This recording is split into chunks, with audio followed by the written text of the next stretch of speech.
పలికిన దేవుడవు, కోరక దొరికిన కుంకుమవు.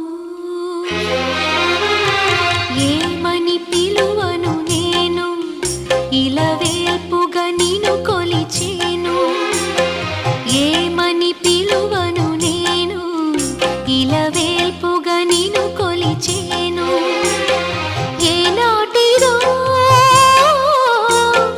ఈ పుణ్యము, ఇది కమ్మని తలపులు కలిపిన బంధము. ఏమని పిలువను నేను, ఇలవేల్పుగా నిన్ను కొలిచేను.